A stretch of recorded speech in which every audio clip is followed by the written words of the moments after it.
of single leg exercises in your programming. I don't care who it is. It could be the busy 40-year-old mom with the corporate job. It could be your high school athlete. It could be your middle school athlete. It could be your pro athlete. The dad, construction dad, it doesn't matter, right?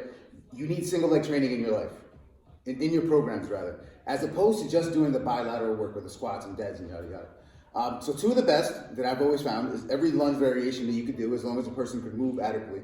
And secondly is what you hear me say at TSA is REFIS. I always write it right on the board. It's rear foot elevated split squat. And you know what this is, you just may not know it by name. Literally what it sounds like, rear foot elevated split squat. So the problem is people hack up this exercise big time, right? Everywhere, from the start, from where they start to when they descend to the way they come up. And today I want to clear that up for you guys really easily. So if we go over basically the distance of this foot, right? You should not be here, you should not be too close. You're gonna have to hop out a little bit, right?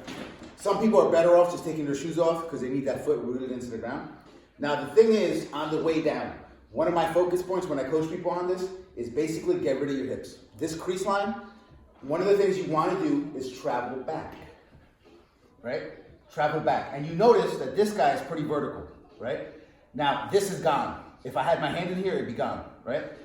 If we're too close, we know we're too close with this foot because we can't travel back. We'll feel too stuffed with this back leg. This back leg will kind of run into your shin will run into the bench right behind you.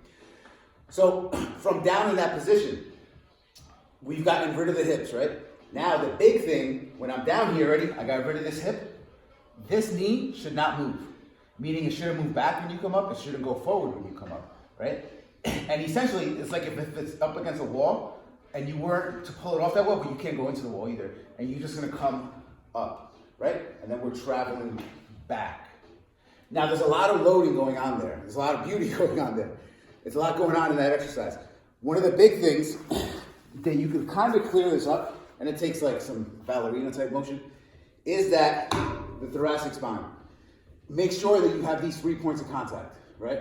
So the head, the middle of the back, and the lower back here are touching. It's just the same way as I teach somebody how to hinge with an RDL, or basically if you see me in this motion. None of those parts of the back come off of that pipe. They stay on. It's the same thing here, essentially, with running back, right? None of those points come off. It's the same exact thing every single time. So what does that mean in the context of the exercise? That we're getting triple extension. Triple extension is needed, or hip extension rather, not triple extension, is needed because you want to work the glute, right? A lot of this dysfunction happens because muscles aren't firing correctly. And if we make sure that we have an elongated spine, we're loading the hip where we want it, and we're not moving away from that, we're doing it correctly. Now, one of the things, some people that are really tight, when they first start off, especially with us, I have them just do their body weight here, right? I just want them to control this motion, get used to it, right? Get used to this guy. Then, essentially, we can load it up. And there's different ways to load this up also. You should be working on basically half your body weight by 10 reps. Or working up to your body weight total for 10 reps per side. That's how you know you're getting strong for you. And then you want to exceed upon that. If you're looking on growing massive legs and massive quads, you're gonna have to pump the volume in there. You're gonna have to pump the threshold of you really think you're on your last rep, you really have 3 more, you better dig down deep on those. But so one of the things, a couple ways to load this. You could load it with a bar on your back, which I don't really like doing that because I don't trust people in that context. More than likely, it's better off with the weight in your hand because that roots the foot into the ground. So we are here now, right? It's the same exact thing I just did. Get rid of that hip, keep that knee where it is, drive up with force, right? You're gonna want to work up in weight with that, right?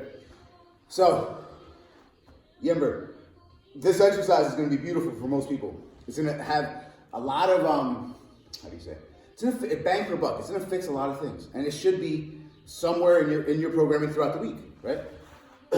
So we could use it body weight, use it for high reps. It's also good for a stretch. It is also going to be used for strength base. It's also going to be used to build volume or build some mega quads, some mega glutes, mega hips in general. It'll keep you healthy, which is what I like the most, right, guys? So this is Coach Lou from TSA. If you guys have any questions, let me know. If you guys are interested, DM me, let me know what questions you have. If you guys are interested in working with me, we'll set up a phone call. Till later, guys.